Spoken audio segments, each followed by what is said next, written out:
Welcome here to Wilkinson Hall for a historic matchup here in Bloomington on its bicentennial. It's Indiana versus Purdue, always a matchup that provides electricity in any sport. I'm Jack Edwards, alongside me Griffin Epstein and Sammy Coakley in the broadcast booth here today for what is going to prove to be a fascinating encounter. IU trying to pick up their first win both in the Big Ten and overall in the season, going up against a highly talented Purdue Boilermaker squad who is 8-2 on the year. Griffin, going to welcome you into the broadcast here today. Tell me a bit about this Purdue Boilermakers squad and what is going to try and be the key for them to try and come up with a win here away in Bloomington. Well, thanks, Jake. A pleasure to join you on a special day here in Bloomington. And there is indeed a lot of talent on this Boilermakers squad. They returned 6 starters from last year, all who qualified for the NCAA tournament. And that means that Indiana is going to need to be very focused today. Every point is going to count for the Hoosiers.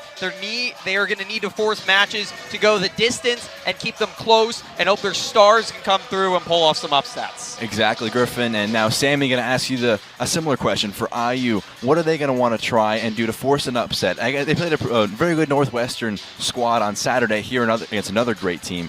What are they going to try and do? What are going to be the keys from Angel Escobedo for his guys? Well, they're going to need their squad to come up against the ranked opponents that Purdue has and really pull out some upsets here. You have very tough matchups at 149 and 174 pounds that the Hoosiers can have a very good chance of winning, and those are two of the key matchups that the Hoosiers need to be focused on in order to pull an upset here against a very tough Boilermaker squad. And I'm going to keep it with you. You mentioned that 149 matchup. It's what we're going to lead off the night with. Graham Rooks for IU. What's the key for him to get his squad off with a good, strong opening match? Well, he's got a lot of momentum right now. He just upset for the second time this year Northwestern's Yaya Thomas in their duel 2 days ago against Northwestern, and wrestling again another ranked opponent, Griffin Perriott.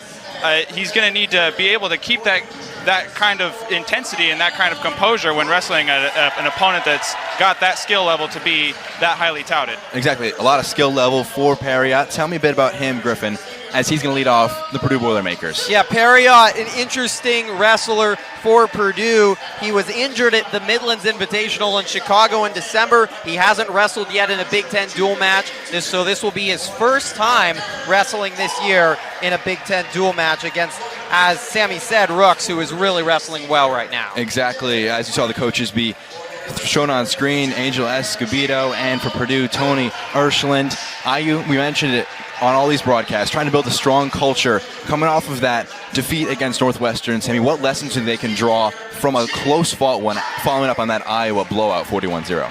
Well, after that Iowa blowout, they had again another very tough duel against Illinois just a few days later. But then that duel against Northwestern showed them that even though they're in the Big Ten, which is a very tough wrestling conference, they're able to compete with the teams that are in here, and they're able to pull off upsets and pull off big wins that can carry momentum into the rest of the duel. So that's something that they need to be able to take into this duel as well. And Coach Escobedo has talked about he wants a signature win this year in his second year with the program. IU has not defeated a top 25 team in the Big Ten since 2015.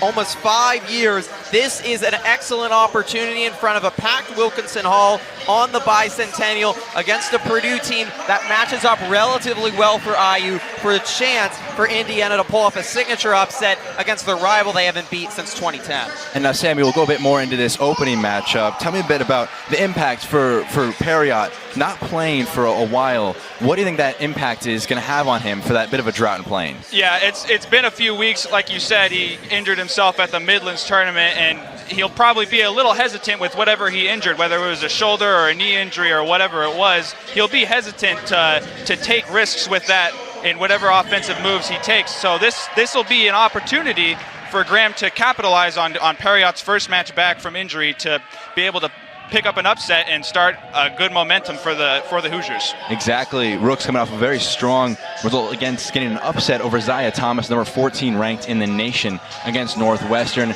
And here he is coming out and being introduced himself right into the center. Graham Rooks versus Griffin Perriott to kick things off on this bicentennial day between the Indiana Hoosiers and the Purdue Boilermakers.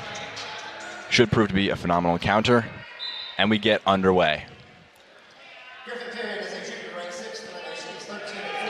2 points very quickly right there in favor of Perriott. Perriott, very physical right off the whistle. He got to his underhooks. He's very comfortable in upper body positions. He's had Greco-Roman experience, so that's something that he's going to be able to use to his advantage to score points on Rooks here.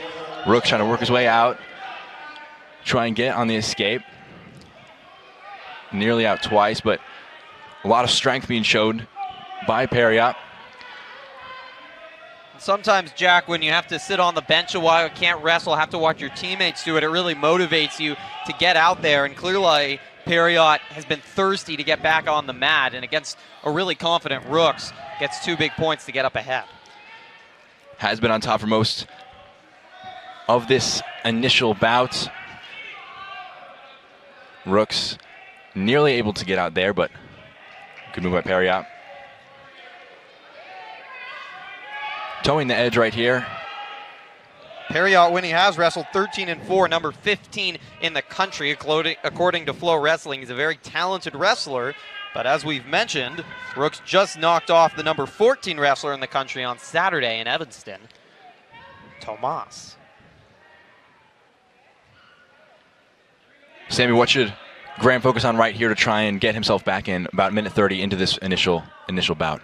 Graham's not an uncomfortable wrestler giving up the first takedown. It's a position that he hasn't wanted to find himself in, but he has found himself in a position where he's been the opponent's been leading for the majority of the period. He's a person that will keep the pressure on and really pour on the pressure in the third period, and that's something that he needs to be able to look forward to, is keep the match close and allow for that third period to be his winning moment.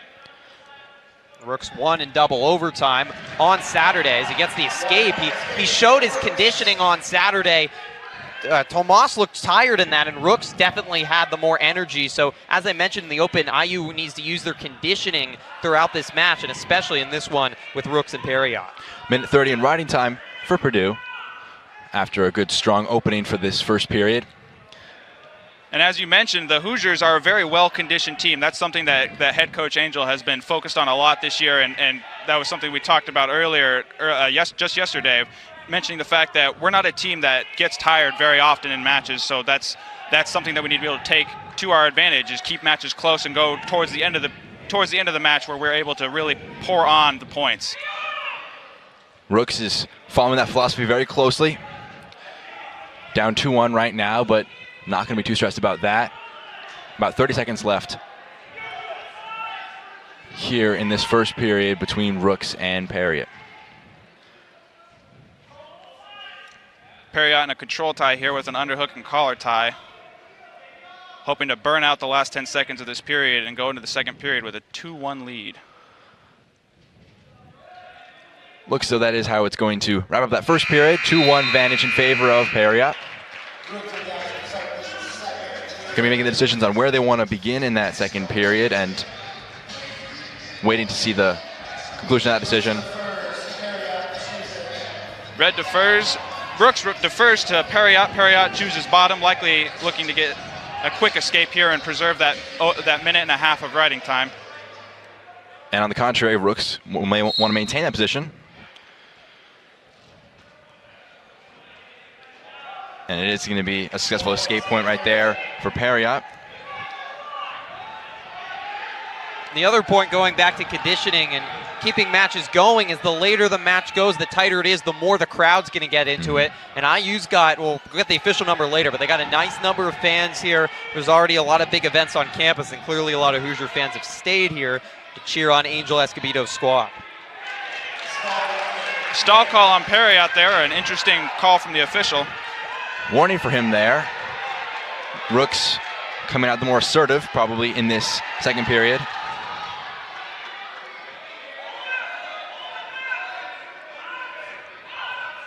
Both fighting for position. Perriott very, very clearly comfortable in that underhook position.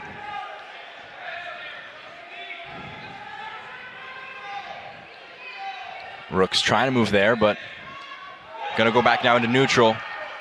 Halfway through the second period, Rooks gonna want to capitalize on that stamina. Heavy hand fight as Rooks moves into a front headlock position where he got a stall call earlier, so he'll likely look to, again, pour on the pressure and hopefully secure a takedown with 40 seconds left in the second period.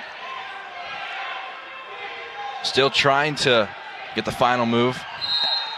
And they're going to say out of bounds. It's an action call. That's good patience by Rooks. He's just waiting for his moment and opportunity. He has plenty of time left here to complete a comeback against Perriot. Angel Escobedo calls him resilient. He stays in there, he fights, and he's not afraid to come from behind. 20 seconds left now, as Rooks is trying to cut in on that advantage. Another shot by Rooks, a single leg.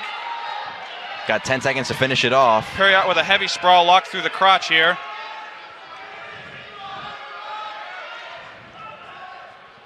That is going to wrap the first period, or second period, excuse me. 3-1. Perriot still leads heading into that final period. Sammy, how'd you feel about the performance from either wrestler in that last period? Perriot did a good job of holding position and preventing Rooks from scoring a takedown, but I believe that it took a bit of a toll on his gas tank as he crawls back to the center of the mat to take the top position against Rooks here. And I think that's the game plan for Escobedo coming into a lot of these matches. Tire out the Boilermakers in the final 2 minutes. Does get the escape point there. Cuts it into a 3-2 deficit. And that takedown, taking into effect riding time, would make it 4-4 effectively if he can get that takedown. Rooks was elusive in finding it in that second period. There's a minute 30 to try and find it here.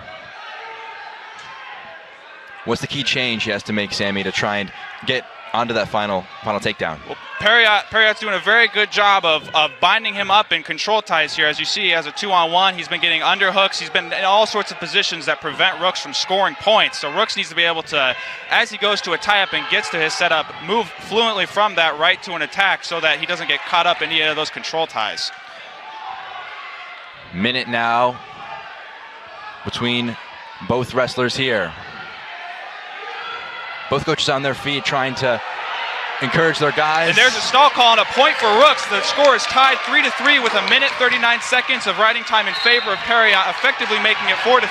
Action out of bounds right there. 3-3 now, and effectively is 4-3 in favor of Perriot, but a lot of motivation. You mentioned it, Griffin. The crowd now behind Rooks, and with 48 seconds off, he's going to try and get it. And there's the takedown. And he is going to get it. 5-3 now. Perriot, and he's got some riding time. Perriot. Exhausted. The stamina coming into full effect. The advantage for Rooks ISF. locks up. He's getting back points now. Looking for the fall. The crowd gets into it. Rooks trying to lead off a great night for IU. And a 3-5 lead jumps out to 9-3. A 6-point lead here with just 17 seconds left to go into the third period. A near fall indeed right there, and he's cutting in the riding time, and you can see the exhaustion from Perriot as he gets that arm out. The Rooks family, there's about 20 of them here from Columbus, made the hour drive. They are on their feet, going crazy right now. This stadium is loud. And he gets it. Wow. The decision right there, knocked away the riding time as well, 9-3. He looks over to his family, and what a way for IU to start. 3-0 lead now over Purdue. We mentioned it was one of the key battles in today's meet.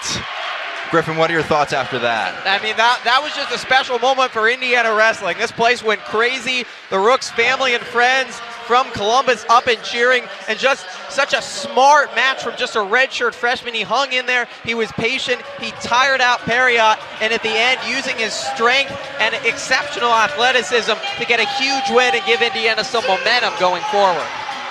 Next up, Kendall Coleman versus Fernie Silva at the 157-pound matchup. IU with an early advantage, and Silva going to try and continue that against a very talented wrestler, number 6 in the nation, 21-6 overall record for the redshirt freshman. Yes, Coleman, just like Silva, is very athletic and very fast. They both have a lot of slick offense. But the advantage with Coleman here is that he has a lot of power behind his moves. He is very good at moving his opponents around. Silva, more of a slick wrestler, likes to get to his duck unders and really trick his opponent. Coleman's been the breakout wrestler, I think, this year for Purdue. Redshirt freshman won his first 15 matches of the season. That was the best career start in Purdue history. Fernie Silva in on a single leg, and he gets the takedown. What a start for Silva there. Against the highly talented guys you're mentioning, Griffin. Yep. IU wanted to get the momentum started early. And Silva gets the takedown. Coleman in on a single leg here, likely looking to get the reversal. He's trying to do just that. This position ends up in a reversal for Coleman. It is going to be 2 points out, 2-2. That was a good start, though, for Silva to be able to get some momentum. He's just 7 and 12 on the year. He struggled for the most part in the early part of the season, the senior. Silva getting the escape point there, 3-2 now. As both of them having a very, very aggressive start. Yeah, as you can see, both of them have a lot of speed behind their offense and defense. Halfway through this first period. Fernie doing a good job of matching the level of Coleman. He's very good at changing levels, and that's something that Silva's able to match up with. And now Silva in on a single leg here. As Coleman rolls him through, a danger count coming now. Coleman comes out behind, working for a takedown of his own now. Silva hanging onto that ankle, now coming up, trying to get his hips higher than Coleman's as they roll around. Silva, they keep scrambling. Wow. A change in advantage almost every second there. Still 3-2 in favor of Silva. Silva still with an ankle here, no takedown yet. It is very close. And there's the takedown for, I believe, Coleman, yes. It is going to be 2 points for Coleman, 4-3 advantage now. Both these wrestlers are wrestling so aggressive. You can tell this is a rivalry matchup. Both these guys want it so badly. 30 seconds in this first period remaining. A reversal on the takedown so far for Coleman, and a takedown and an escape. Looking for a second one here is Silva with 15 seconds left. Yes, this is an important 10 seconds at the end of the first period. If Silva is able to get an escape here and tie it up 4-4, that would help. He's got 11 seconds to do just that. After they both went out of bounds. IU holding a 3-0 lead after a strong opening win from Graham Rooks. He's trying to get out. He's got about 4 seconds to get out. That should be, there wasn't really much of an offensive attempt to return Silva back down to the mat. I would have been looking for a stall call there.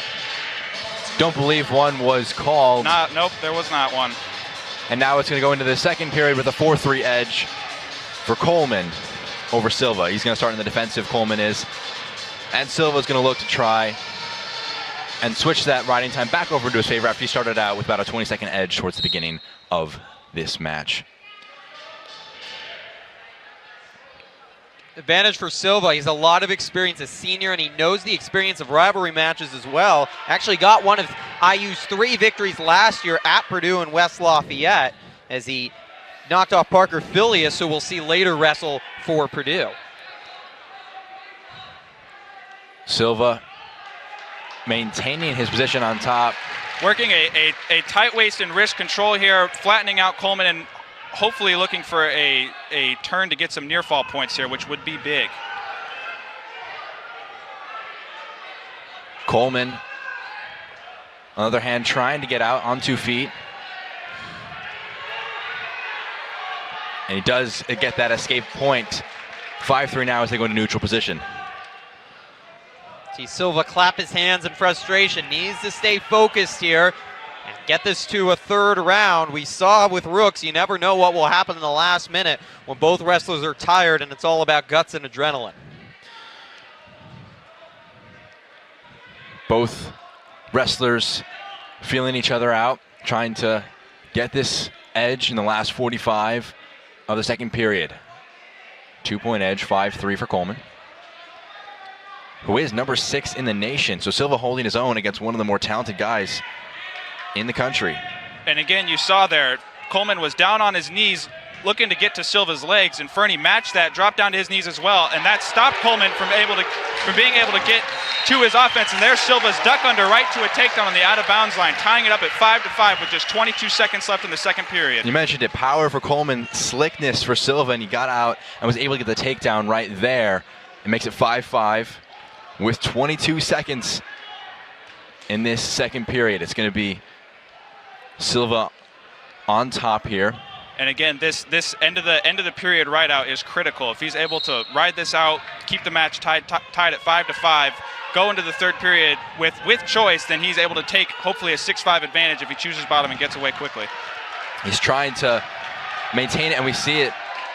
If Coleman could try and get the escape in the final 5-6 seconds, trying to do that. And he does it just in time. And there's the escape with 2 seconds left. Huge for Coleman right there. He was able to do something Silva could not in the first period, get the escape point very late on. And that means now Silva has choice, chooses to go on the defensive. What's the rationale there for Silva? As long as he's able to get away quickly, they'll tie it up at 6-6, and we'll be back to the neutral game where Silva has beaten him 2 takedowns to 1 so far this match. So that's a position that he's likely looking to win the match from. Silva currently down 6-5. The escape point vital to keep this match close for him. Gets onto his feet, trying to work his way out from Coleman. Big lift and return there for Coleman. A lot of power right there showcased from him. And riding time could become a factor. It's been cut down from about 48 seconds, now down to just under 15. And you can see Coleman's not having very many gas tank issues like Perriott was last match. He's keeping into this match with his efforts and not showing very many signs of fatigue.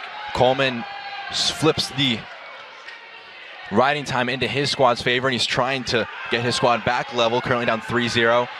Silva trying to do the opposite. 1 escape and it's back even, but he's got to get that. What's the key to get this escape in the final minute? He needs to be able to get his base back up. He's a little low to the ground here. He's trying to get wrist control so that Coleman can't keep his arms tied up. As long as he's able to get to rear standing, he can get control of Coleman's wrists and get away quickly. Coleman's been so consistent this year, 14-0 against unranked opponents like Silva, and you're seeing why right now. And there's a stall call on Coleman, likely for riding parallel there. Not doing much of an effort to work for a turn there against Silva. Only just trying to keep him down and keep him ridden out, which is not much of an offensive effort there. Seems smart, though, by the redshirt freshman out of South Holland, Illinois. Very smart. He's able to afford giving up a stall call as long as he doesn't give up another one in these next 30 seconds. He has 38 seconds to try and ride it out. And if he's able to do that, he'd seal a 7-5 decision for his squad and bring them level. But it's Silva who's got a chance to try and get out. He gets onto his feet, and there's he gets the escape point. Match is tied 6-6. No edge on riding time, and they're out of play now. Out of bounds, an action call, no stall call on either side. And the stall could become a big deal. It could become a factor later on. As if we move on past these last 25 seconds of the third period and into overtime, it could become a factor. 6-6 between Silva and Coleman in the last 20 seconds. We mentioned it. Silva has the edge in takedowns. He'd love a third one here. There's a slide by Coleman. Silva darts out of it. 10 seconds left now. 5 seconds to try and make a last move. Silva circles back in. And that is going to be after third period, heading into sudden victory.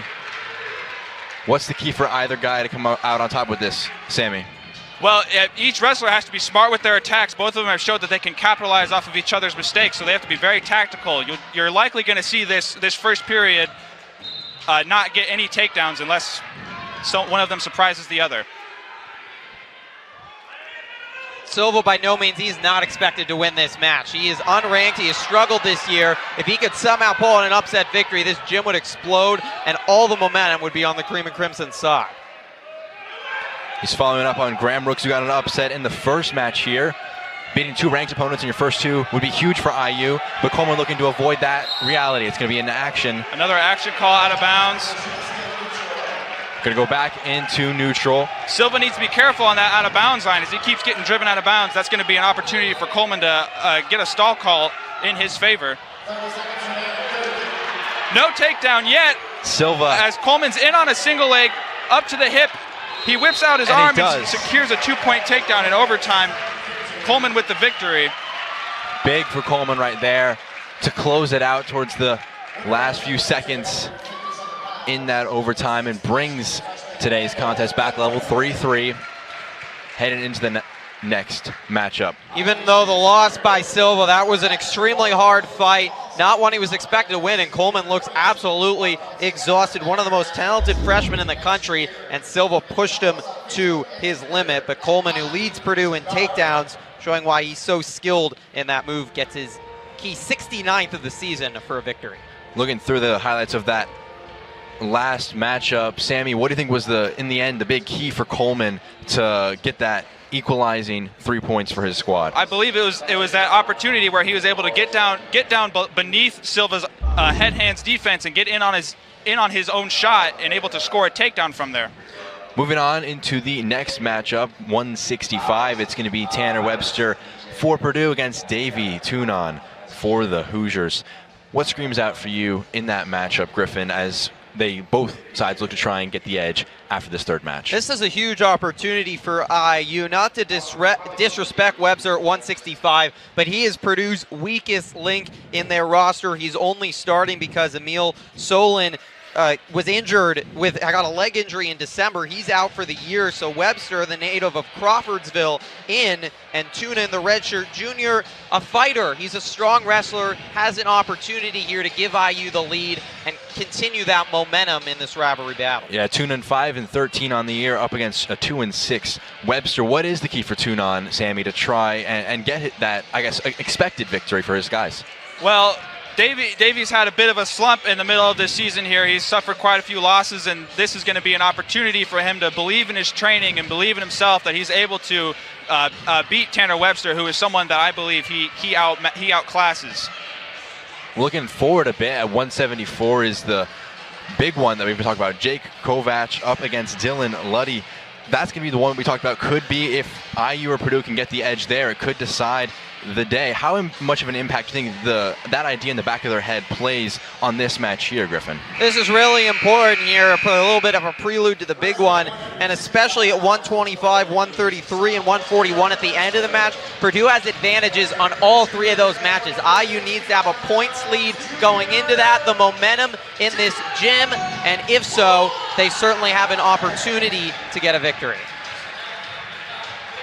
And a change in the Hoosier lineup. We have Dylan Hoy coming out at 165 pounds for the Hoosiers. It is a last-minute change there, and he's going to go out for his guys. Webster in on a single leg here, and he finishes quickly for the 2-point takedown in just 5 seconds. Webster coming out very physical. Again, that is a true Boilermaker tribute there, is coming out and being very physical. They're a very hard-nosed team, and that's something that Webster is going to try and use to his advantage in this match. Hoy in on a single leg after earning the escape just shortly after getting taken down. Really quick open to this first period. Hoy trying to isolate just one leg here and secure one just so he can work for the takedown. Webster with an ankle of Hoy's, trying to keep the control out of Hoy's hands. Hoy. A stalemate, as Hoy was near the takedown but was not close enough. Not a lot of experience for Hoy. Interesting move by Angel Escobedo, throwing the junior from Chicago in. This is just Hoy's third Big Ten dual match and his first this season, going up in a key match against Webster. Yes, and that might be something due to Tunon's recent results. He hasn't been doing quite what I guess head coach Angel Escobedo has been looking for. So he's giving an opportunity to Dylan Hoy. Maybe it's something that he's seen in the practice room or something around that area. Hoy currently working at a 2-1 deficit. He's in on a single leg and flattened out. Webster has the advantage here as he tries to break Hoy's lock around his leg in order to secure a takedown. And there it is, a 4-1 lead for Webster with a minute and a half left in the first period. Webster's a really aggressive wrestler. Watched his couple matches ago against Northwestern, and he lost that one in part. He was a little bit too aggressive. The opponent can take advantage of that. Huey's got to look for some opportunities here from some maybe over-aggression from Webster, especially trailing already by 3. They go all the way across the mat there towards the out-of-bounds line. Back to the center here. Hoy has a good opportunity to get a quick escape with a fresh restart. It was a big key in that last match between Silva and Coleman. Getting those escapes towards the end of periods could be huge, and that's trying to move there. What's he got to do, Sammy, to try and get out of this situation and get a bit of a cut back on that deficit? Webster has a lot of pressure on his upper body here. He needs to be able to build his base back up to where a lot of Hoy's weight is back on his legs, so that he can work up towards a stand-up or a sit-out or a quad pot or something that is going to be a more advantageous position for him to score an escape or maybe even a reversal here. 1 minute riding time as the PA announces for Webster, and Hoy going to try and just focus on getting out in the final 30 seconds in this matchup. Webster riding very tough here. He's got Hoy flattened out and is working for a crossface here. Hoy got about 20 seconds to work with. And he's in on a single leg now as he earns the escape with just 15 seconds left. Both now in neutral position, 4-2, with about 10 seconds still on the clock in this first period between Webster and Hoy, which could be a huge matchup. Two of the weak links for both of these groups, and after that first period, it is going to be 4-2 in favor of Webster. Yes, this is a big swing match for the dual outcome. This could be 3 points in favor of either team, and if not, even more. IU lost to Northwestern, another top team in the country. They were ranked 9th when they wrestled them, and Purdue was 14th. They were 8th last week, and it was 1 or 2 matches that were the difference in that one. IU only lost to Northwestern 21-15. Hoy starting on top, and he's got a cradle locked up here. He's got Webster in danger of being turned. Webster with a wide base. His knees are very wide apart here. That's very smart to stay out of this cradle as he breaks the lock. Hoy going back to that same position, working a cross-body ride here. Webster on his feet looking for the escape as Hoy works for a turn. Not enough time with Webster on his back to earn any near fall there, though. Hoy back on top with a crossbody ride, right back to it. Got his boots in. He has maintained first 45 seconds still on top. What's the long-term goal from Hoy here, Sammy, to try and get himself back into this match? Being ridden out in a position like this is very, very draining on the mind. It doesn't break your spirit, but it definitely puts a damper on the momentum that you had going into this period after getting 2 takedowns in the neutral position. And if Hoy's able to get any turns here, any near fall points, that would at least tie it up, and if not, put him in the advantage. 45 seconds in this period still to go. Webster trying to work his way out. Webster in a very good position here to get a reversal as Hoy comes back on top and covers his hip. Great. And maintains top position here with just 30 seconds left. He's got Webster flattened out and is riding parallel. And now he's got the advantage in riding time. Went from being a minute down entering the period, and now after a minute 40 of that, he's cutting towards a bit of an advantage there. And that's 1 step for Hoy. He's got to take it 1 step at a time. He'll still have 2 more minutes here in the third to try to complete a comeback after he was just really overwhelmed and had a bad first minute against Webster. Yes, and Hoy now trying to overwhelm Webster from the top position. That was strong. Rid him out the entire period there, did Hoy. And that's a lot of advantage. That's a lot of momentum advantage for Hoy as he goes into this third period. He knows that he maintained the dominant position in that entire second period. If he believes that he can get away and get a takedown and get back on top, that should be able to allow him to secure the victory and get the Hoosiers out to a 6-3 dual lead. As you mentioned, Griffin, 1 step at a time. An escape, try and get back on top with a takedown. All of his points so far are from takedowns, and all 2 from Webster are from takedowns. And watching Webster in that match 2 weeks ago in Evanston, he looked very tired late, and you see again with the reversal. Hoy away quickly. Conditioning struggling. In on a single leg here. Webster locked around his chest. He's trying to put Hoy in a danger position here. He was very quick on getting that escape and trying to get him back into an advantage position. And this is again that conditioning working into his favor. He's trying to keep the pressure on Webster. Don't allow him to breathe here, but Webster having very good single leg defense and even able to score a takedown of his own almost here as he's got Hoy flattened out and is almost around the hips as he secures a takedown of his own. gaining a 6-3 advantage with just 1:15 left in this third period. That has to hurt for Hoy. He's battled so hard, but now you look up at the scoreboard and it's almost an insurmountable deficit. He's going to want to try and get the escape first. With a minute left, you sense a lot of dominance right here from Webster. He's going to want to try and do a similar action. And right as I say that, Hoy gets the escape. Webster almost cutting him loose, not really wanting to even attempt to return him as Hoy gets to his feet. With just 45 seconds left here, it's only a 2-point lead for Webster. If Hoy is able to get a takedown and finish that right out, we could send this back into another overtime match. Head coach Tony Ersland said after Purdue was destroyed against Iowa 41-0, we need to wrestle with more authority. You'll want to see Webster be aggressive here and not just try to ride out a victory. 20 seconds now. Webster with heavy hips on Hoy's single leg here as they call a stalemate with just 19 seconds left in this final period. As we saw in the Coleman Silva match, if there is enough time, not enough time still on the clock, you can try and afford take one stall warning, and Hoy going quick there to try and get it. Diving in on a double leg here, trying to come up out the middle. Webster's hips just too heavy with 8 seconds left here. Hoy trying to find some way to finish some offensive attempt. And as that's going to wrap that up right there, Purdue takes the advantage now, 6-3 on the night. Impressive performance by Webster. He came out aggressive, as head coach Tony Ersland talked about, and as you said, Sammy, is kind of a mantra of Purdue wrestling. He really fulfilled that there, and you know Purdue's going to want to try to do that more. Just overwhelm IU early, and you can really see here he just overwhelmed Huey. You can see here on the replay, Webster coming out, guns blazing, not giving Hoy any chance to breathe, kind of shocking him. Hoy maybe coming out with a little bit of maybe a sleep even. Entering into here, this next matchup, Kovac and Liddy, 174. It was the big one we talked about, both ranked players. The only one for IU is Kovac, ranked number 25 in his weight class, up against number 4 in the nation, 21-1, Dylan Liddy.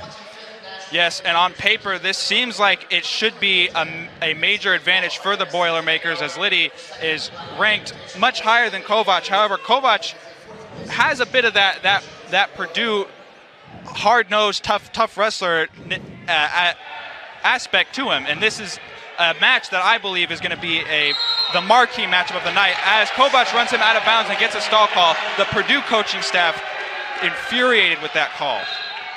Quick start from Kovac. It's a bit of an edge.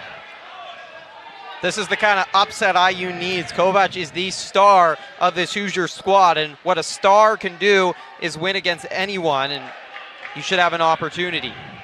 Liddy here, trying to work his way against and keep his side on top here.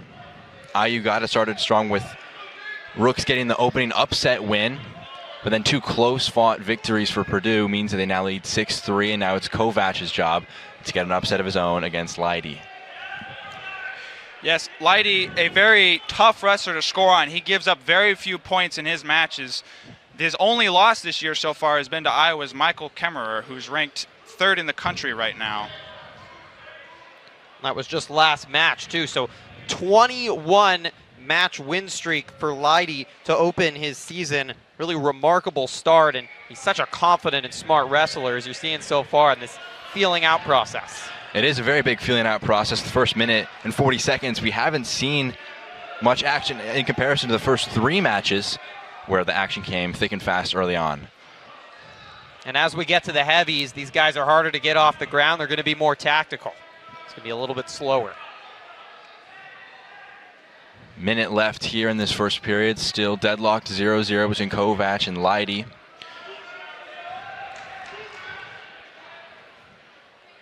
It has been an extensive feeling out period.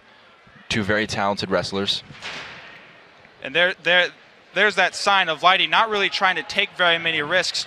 He's going to pick and choose his opportunities, and when he does that, he's very fast and very efficient at finishing those offensive attempts and scoring points in those positions. So that's something that Kovac needs to be ready for.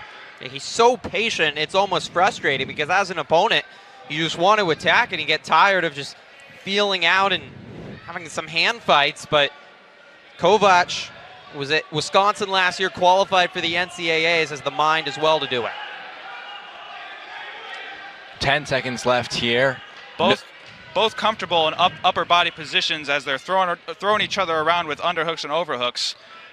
And the seconds are gonna tick off there. First period gone. Sammy, how are each player gonna look at that and try and adapt into the second and third period to try and get to this edge on the scoreboard? Well, I'm looking to see both these wrestlers likely choose bottom to get their quote-unquote free escape of the match, and use that experience that they had wrestling each other in the first period to score an offensive attempt of their own from their feet, as Leidy gets away in just 6 seconds at the start of the second period, giving himself a 1-0 advantage.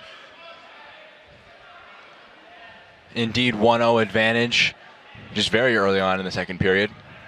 Kovac will probably employ a similar tactic into the third, try and get that free escape point. Both very good defensive wrestlers. Kovac trying to use that underhook position to score, shoot in on a single leg and get in very good position to score a takedown of his own. Kovac is a prime example of what head coach Angel Escobedo is trying to build for IU. Transferred back to his home state, the native of Merrillville, up in the region near Chicago. Talked about coming back, representing his home state, and being proud to wear the cream and crimson. That's what Angel Escobedo, who's an All-American here at IU, wants from his wrestlers as he tries to build a Big Ten contender in the best conference in wrestling in the country. It is incredibly difficult to get into what is such a talented conference. Escobedo, arguably one of the best wrestlers in IU history, a 4-time All-American, the only one in program history, and was a 2008 NCAA champion himself, now leading this squad. Yeah, the Big Ten, they have the top 5 teams in the country right now in Iowa, Penn State, Ohio State, Wisconsin, and Minnesota. You could not find any other Division I sport except maybe water polo with the Pac-12. I have not checked up on my water polo standings lately, but besides water polo, you cannot find any other sport in Division I that has one conference that dominant in one sport. It's really remarkable, and it's really difficult for a team like IU who's trying to build and have some competitive matches, but they're playing they're wrestling against the top wrestlers in the country day in and day out. Exactly. Kovac getting in that defensive position. As you mentioned, Sammy, get that escape point. What's going to be the key, if he can get the escape point, assuming that, what's going to be the key in the final 2 minutes for either guy to try and get the edge in the last bit? The best time to score a takedown going from an escape is immediately, as you saw in the 165-pound match. Hoy got an escape and shot immediately in on Webster's legs. Obviously, the takedown didn't give up any points for in favor of Hoy, but he was able to get in on the legs and get into an offensive position, and that's something that Kovac can do here. If he gets an escape, immediately shoot in on Leidy. Don't give him any time to breathe. Don't give him any time to think about what the next move is. You know, he's got to be able to dictate this match from here on out. 1-1 now, and it's going to be, we're not going to opt for that quick process. Leidy kind of cutting him loose to try and go back into this neutral position and try and get that last takedown. That could be crucial.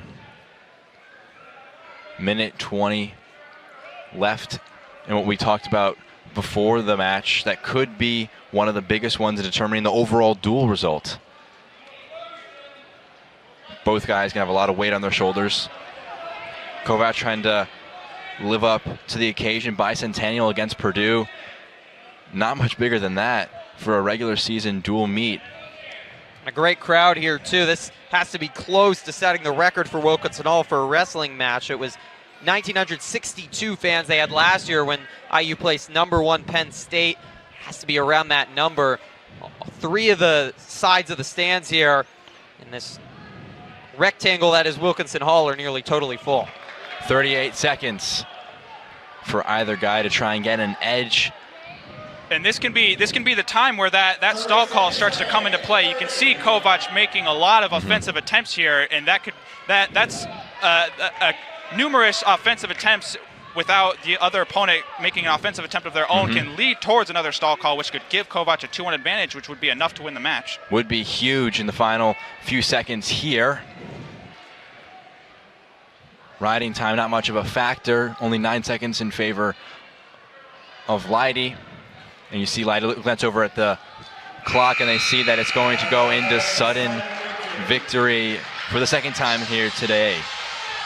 And this is where Leidy's been able to play a lot of his matches like a chess game. He's being very tactical with it. He's not giving up anything, and you can see him being offensive right off the bat as we go into this sudden victory period.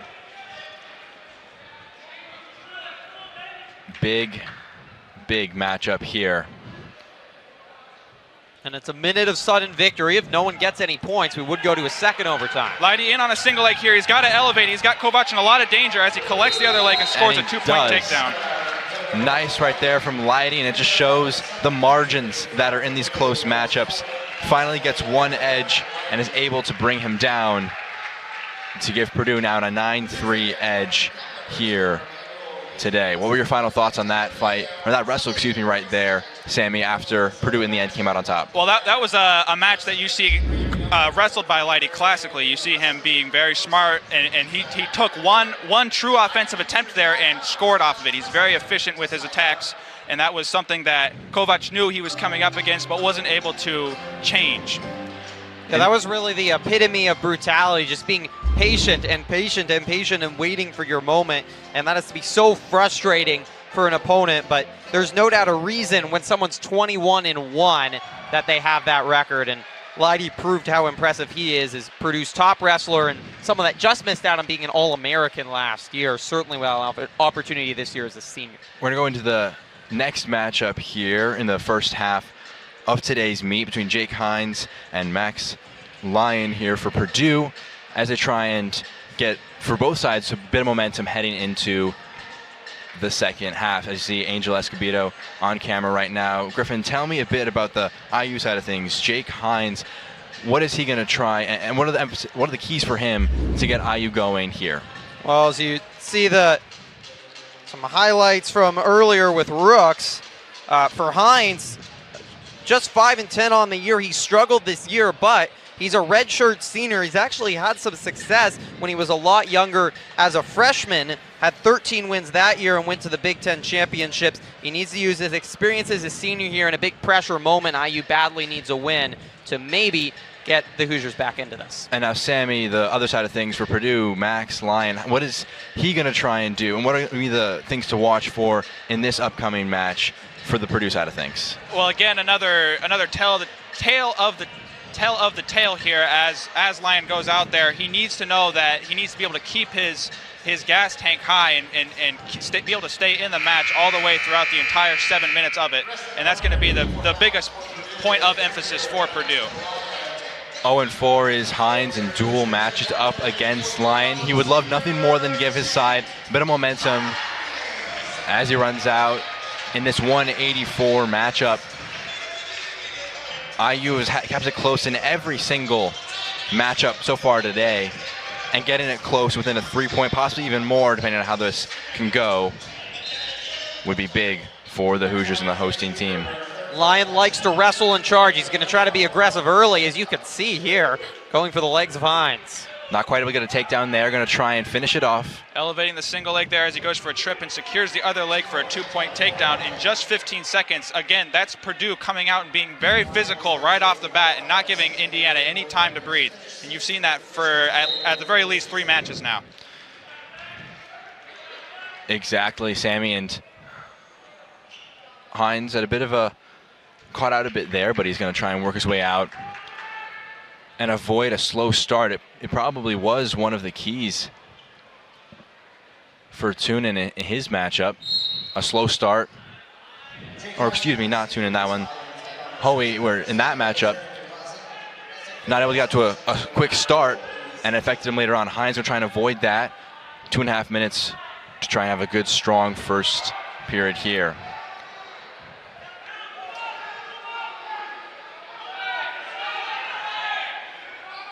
Lyon working his way on top, very similar to the first couple matches we saw, where it was a quick advantage for one wrestler. Yes, he's riding very tough here on top with a spiral ride, trying to keep Hines down from getting into an advantageous position to score an escape of his own. Getting towards that line as Hines,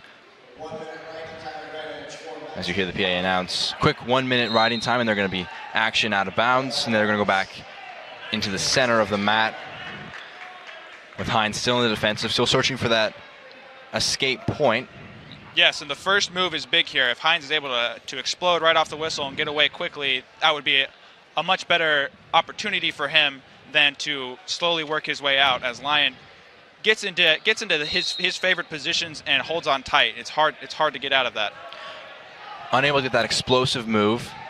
But he gets to the sit-out and gets the escape quickly there as he hip heists out of that sit-out position to score an escape with just a minute and a half left in this first period. Very nice right there from Hines. Cuts down now to a 2-1 match here, just past halfway through.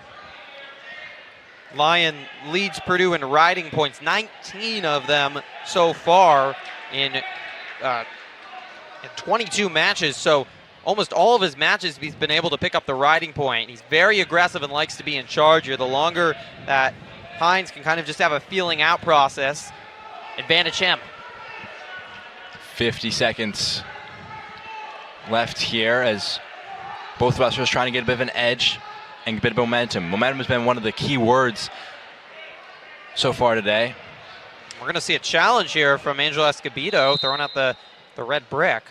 I didn't quite see what the challenge would be for there, but hopefully we can get a replay and see what was going on that the coaches were upset about. There might have been a pull of the headgear or a singlet or something like that. Gonna wait to see what specifically Angel was challenging there. But in the meantime, Sammy, what were your initial thoughts on the way about that first 2.5 minutes went for either side? It's been very typical of how this duel has gone so far. You see Purdue being very explosive right off the bat. Lyons securing his takedown and getting an early lead and hoping and trying to maintain that so that he can win this match inevitably. Hines needs to be able to have confidence in himself to get to his own offense and use that senior level experience to win this match. Lyon was a NCAA qualifier last year, 13-8 on this season. As we still wait for the outcome on this challenge from Angel Escobedo. Whatever it was, Mike Dixon burst out of his chair, the associate head coach for the IU wrestling squad, and was yelling at the refs, and Escobedo threw out the challenge brick. Taking a look over at the monitor. Both wrestlers waiting to get back into the swing of things. As we're waiting for the outcome here, but overall on the, I guess, overall outcome of today's match, Sammy, how big of an impact do you think this individual match could have on the momentum and I guess the overall results in this duel? So this will be the last match before the intermission, and honestly, momentum could go either way here. I don't know if it'll have a huge impact on the next match. As looking forward, we have Nick Wilhelm coming up against the third wrestler that he's had in the last 4 matches that are ranked in the top 11 in the country. He'll be going off against number 4 Christian Bruner.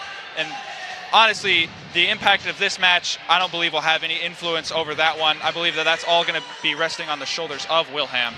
The scores, though, are going to start to run away from IU if Hines is not able to pull off an upset victory here with, as you mentioned, Bruner coming up out of the break, one of the top wrestlers in the country, missed being an All-American by 1 match. That's going to be a very tough matchup for Wilhelm, and that would be 15-3 at that point if they were both decisions and essentially put this dual meet away for the Boilers for the 11th time in a row. 10th time in a row, I should say.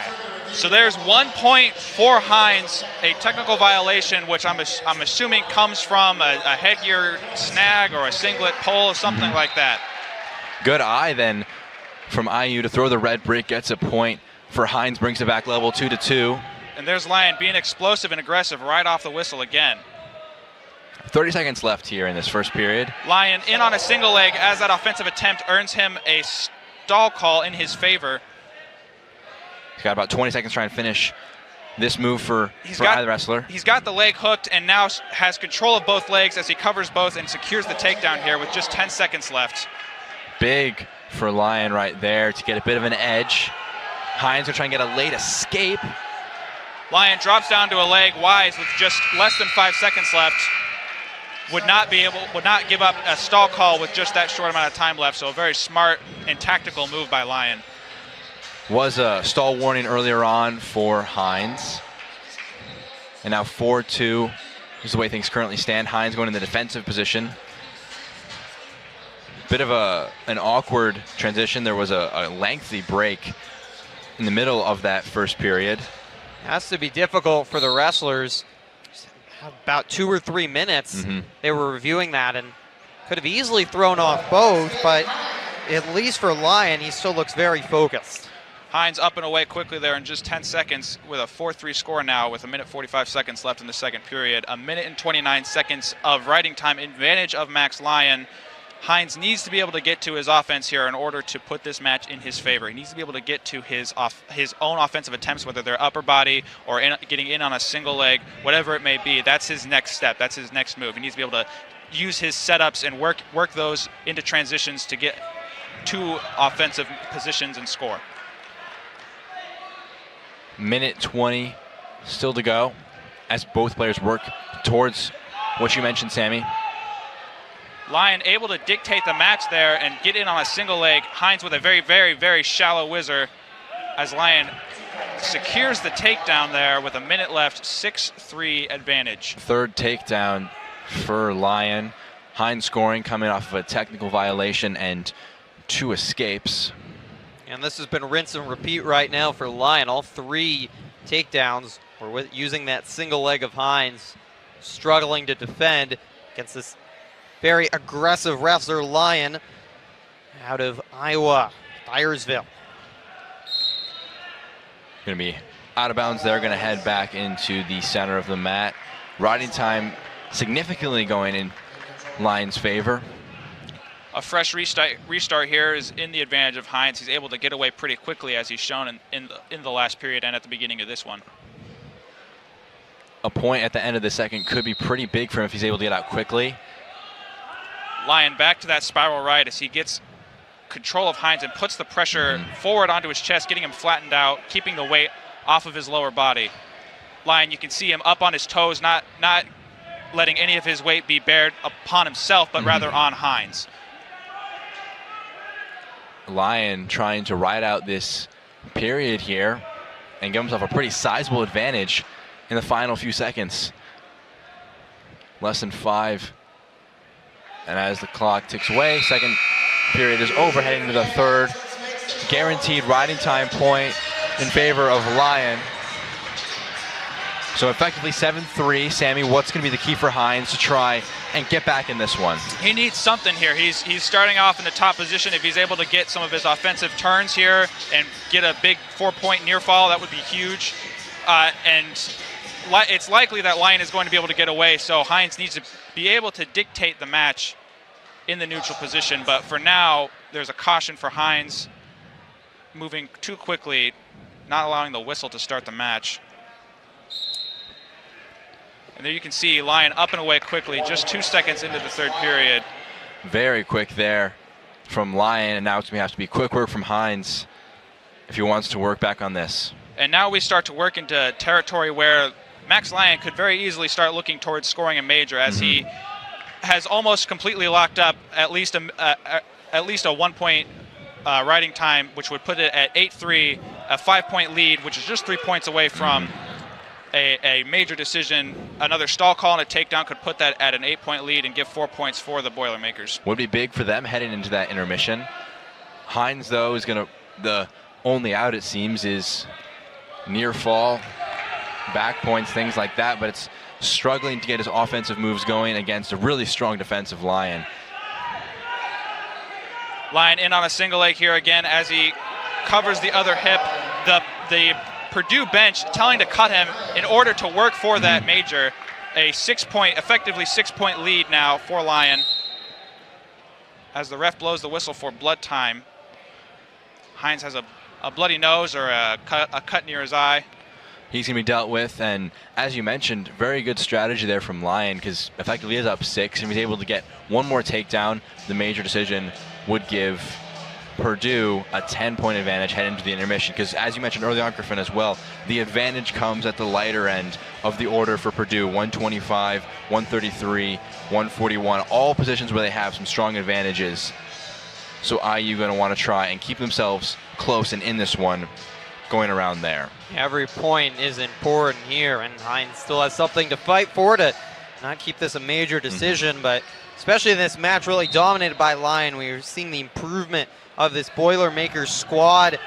6 of their starters returned from last year, all NCAA qualifiers, yet they didn't get a lot of respect in the polls at the start of the year. They were unranked as we get a 2 more points reversal there by Lyon, and now Purdue is shot up all the way to 14. They were 8 last week before getting blown out by Iowa, but they've clearly used that as some momentum coming in here to Bloomington.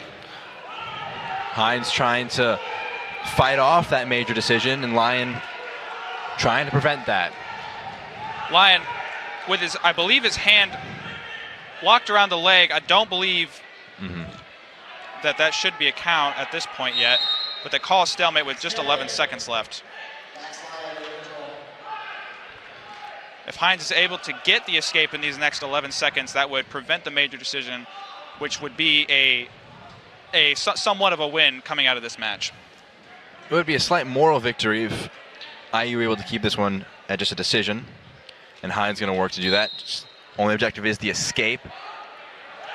Getting close to it. He's up and away quickly, but Lyon able to get him back down to the mat. Effective from Lyon there, and he's going to be able to get out of that period with the major decision, 8-4.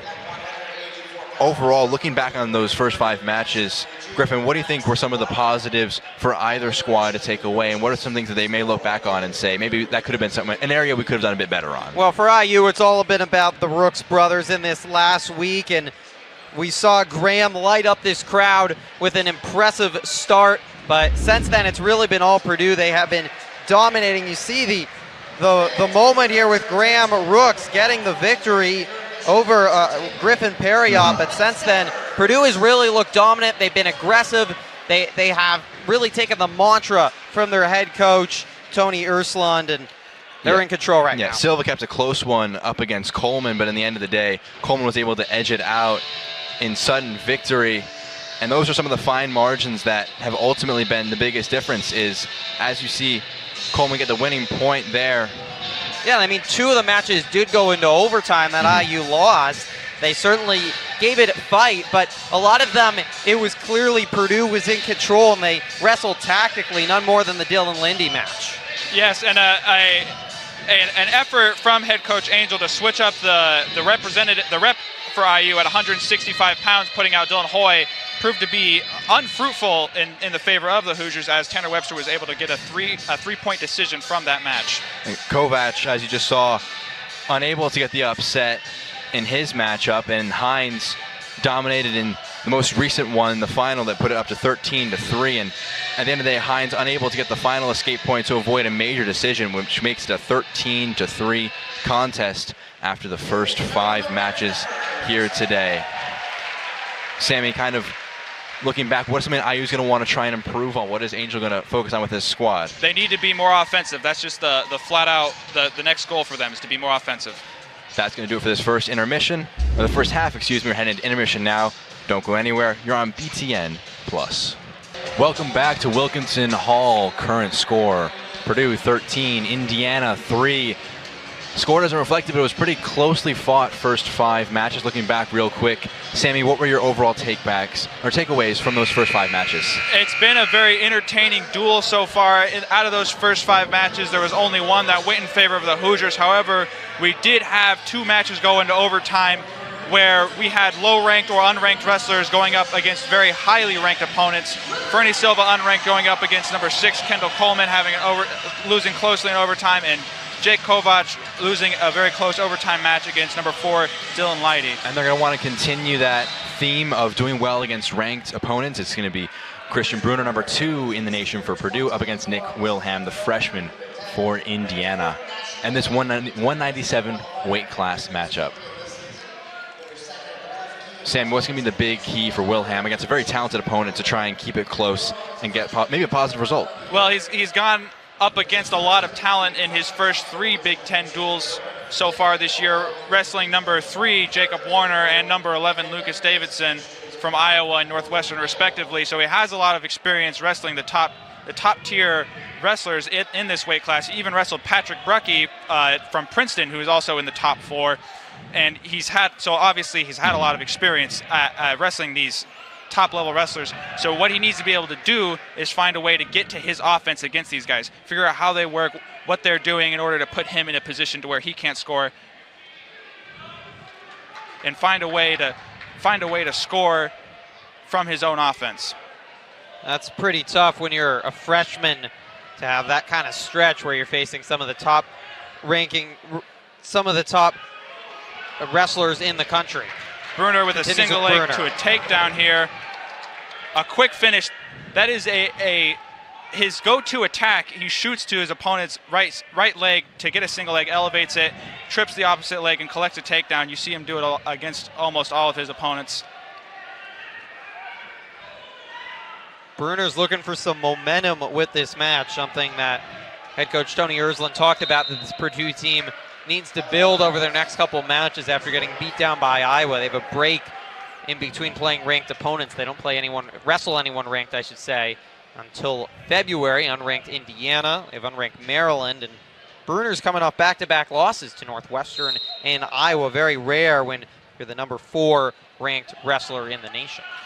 And again, those were very tough opponents, being Jacob Warner and Lucas Davidson.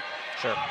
And those matches are ones that Bruner's going to want to be able to erase from his memory and move on from. Now wrestling up against Wilhelm as he works a turn here, trying to get Wilhelm's upper body exposed towards the mat.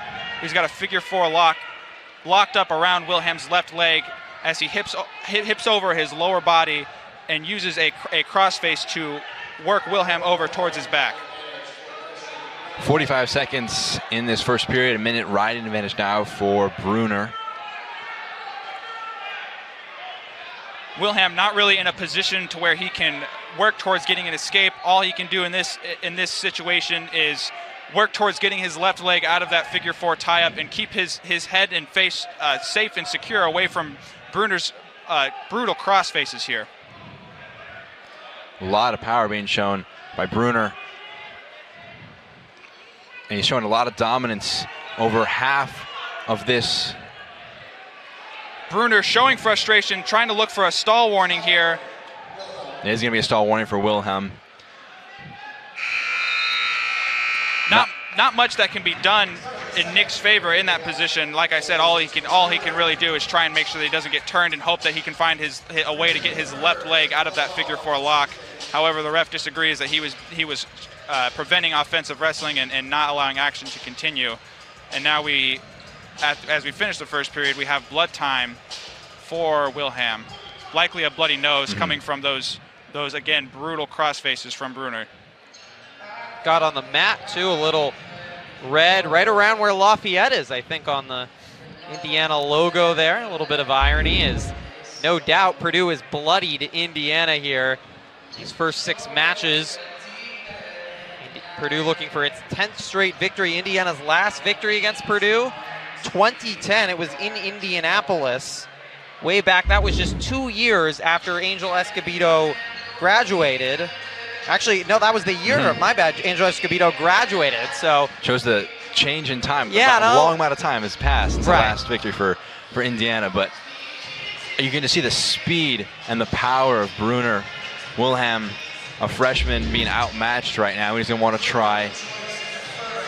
It's a little bit Escobedo, though, coming full circle, coming back. He was on the last team to beat Purdue, trying to do it again. It's his second attempt in his second year as the head of the Hoosiers. Bruner again in on Wilhelm's legs, coming up through the middle here, trying to isolate one of those legs so he can work towards getting Wilhelm on his hip and hook that leg to get to a takedown. End of the day, Bruner, a senior up against a freshman. You definitely like your odds if you are the head coach for Purdue. And they could try and make me, if Wilhelm is not able to improve on that first period, gets 2 more takedown points there in favor of Bruner. Bruner able to turn in from that from that position where he came up through the middle of Wilhelm's legs, putting pressure back towards Wilhelm and preventing him from finding his way out of that position. And now back to his right on top, where he's been able to brutalize Wilhelm, at the very least mentally, with those cross faces that he's attacking Wilhelm with. What's the goal for Wilhelm here? What things can he improve on? What things can he try and change in the last 50 seconds and maybe into the third period? He needs to be able to build his base like he did there. He got back up to his knees, and now he's working towards a sit-up position, but Bruner's keeping the pressure on, working to get his legs back in there, working to get back towards a figure 4 lock, and again, keeping those cross faces up so they can keep Wilhelm's morale down. Wilhelm out on his hip, trying to work, get away from Bruner's hips here. We're seeing the patience of Bruner. Nearly 3 minutes of riding time. He has been all over Wilhelm. 3-time NCAA qualifier Christian Bruner, senior out of East Dundee, Illinois. And last year he lost in the blood round, they call it. Speaking of blood, in the NCAA tournament, finishing 9th, 1 spot out of becoming an All-American. No doubt he's on a quest to change that this year. That hurts when you're 1 move away from becoming an All-American, but you fall just short. And Bruner's looked like a man on a mission for the first 5 minutes of this one. And now I believe we've got blood time for Bruner this time. Being aggressive with his face, using his face to work and score points of his own, and that results in a cut near the eye or maybe the nose. But you just see the first takedown for Bruner, and really just has been in control. As you mentioned, Griffin, 3 minutes now of riding time in 7 seconds, only up 4-0, effectively 5, with a huge edge in the riding time. And he's going to start out on the defensive position, going to try and get an escape point against Wilhelm. Bruner's been very smart so far, using his experience to outwit Wilhelm in a lot of positions, using his speed and athleticism to beat him towards his own offensive attempts.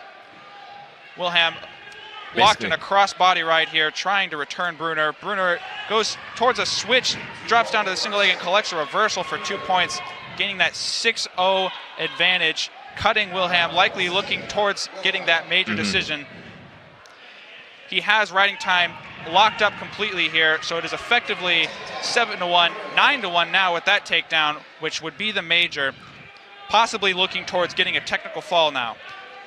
Tony Ersling, after the Iowa match that Purdue was blanked 41-0 last Saturday on the 12th, was most disappointed in his heavies. Iowa really strong with its lightweights, but heavies, which seemed like a strength, Leidy, Bruner, didn't come out and perform like the Boiler head coach wanted to. Today, so far, they have, and they've been the difference in Bloomington. And you do see those cross checks being heavily utilized by Bruner, against Wilhelm. And he's nearing 4 minutes of riding time, just showcasing the dominance. And riding out here is not a bad move for Bruner, would secure a second major decision. And he's just just dragging him back in. A stall warning against Wilhelm.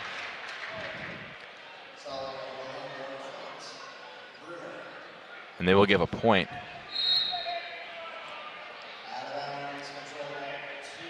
Wilhelm has to find something in these last 30 seconds, something to take away from this match. It's been tough for him against number 4 in the nation, Bruner, up 9-1 right now, looking to continue his side's lead. And this is what we talk about when we talk about the challenges of the Big Ten for some of these young wrestlers, a freshman in Wilhelm, just trying to develop, but he can't even be competitive with Bruner because he's just on a different level. Nearly an All-American, a 3-time NCAA qualifier. You can't even compete. It's hard to say that Wilhelm's going to learn or take much away from this blowout.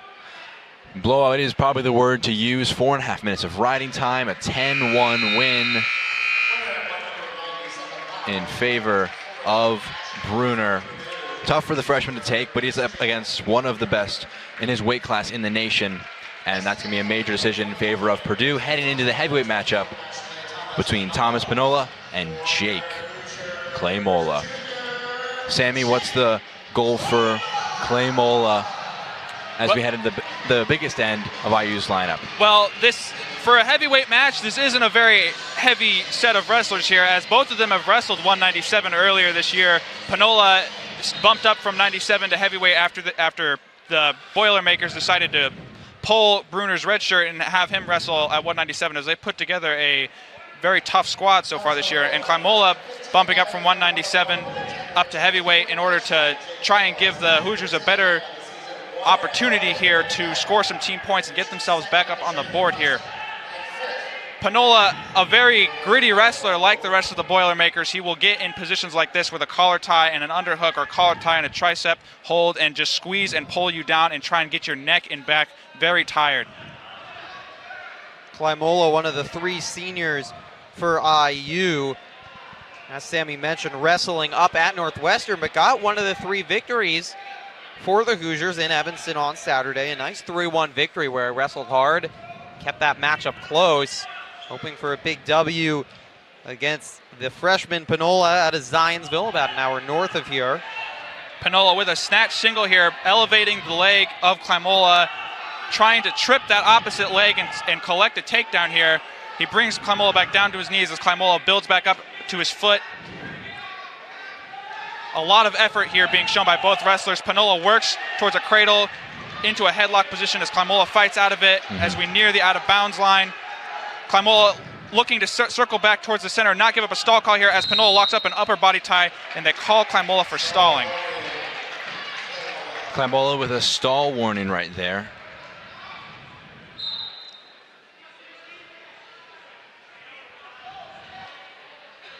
Minute 30 here to go in this first period between Panola and Klimola.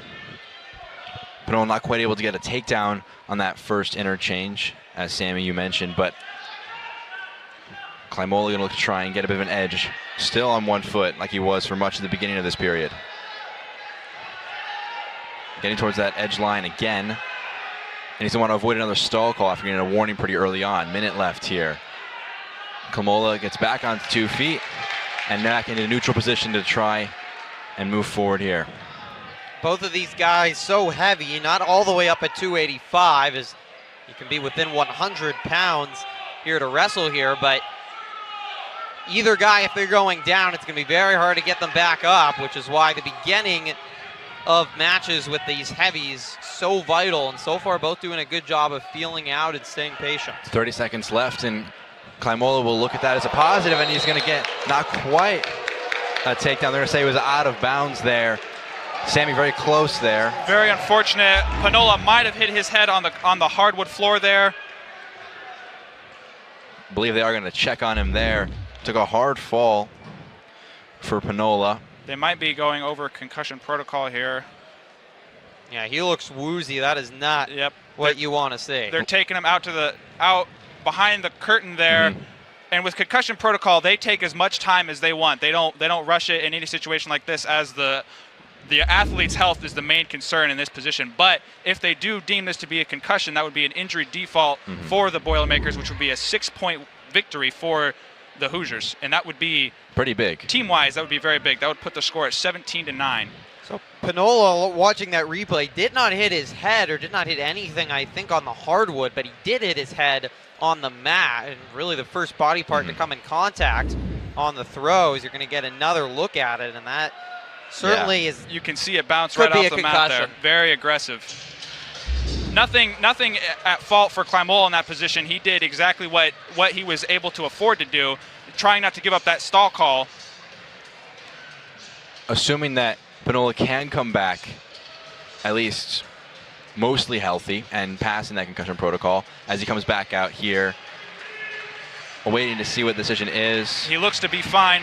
Thumbs up from the referee and from the trainer, and they're going to go back at it with about 30 seconds left in the first period. Still 0-0. And again, that wasn't considered injury time, so that does not give choice of position to Klimola as they stay neutral here. The score still 0-0 with 20 seconds left in the first period. Panola able to get to his offense here and get to the legs, but unable to finish so far. That has been the key for Panola as he's trying to get one last move. A lot of play has been happening around the edges of the circle. 3 seconds left. Klimola able to work it off. And that's going to be one period now in the books, still 0-0. Stall warning is something in the background for Klaimola, who has been a bit second-bested by Panola. And he's going to start out in the offensive to try and get a bit of a good start and maybe get some riding time in his favor. A good first period for both wrestlers. Panola able to get to his offense. Klaimola able to defend those offensive attempts. Was very good defense. Panola trying to get an early escape, and he is going to. 1-0 early edge now for him. Klaimola, one of the 3 seniors in the starting lineup for IU prior to Angel Escobedo's time joining these Hoosiers, but has plenty of experience. 7th at the Big Ten Championships in 2019, and he actually, talking about a historic day here in IU, Klaimola's a little bit a part of history. He had the first IU wrestling victory here at Wilkinson Hall 1 year ago against Maryland. Definitely is a small piece of history, and Wilkinson, part of a new facility, a new era hopefully for IU, as Klaimola is nearly brought down, and the takedown is won by Panola. 3-0 edge now, and some riding time now ticking away for Klaimola, now flipping over to Panola's side. Still around the edge of the circle, the referee poised to whistle if they go too far out.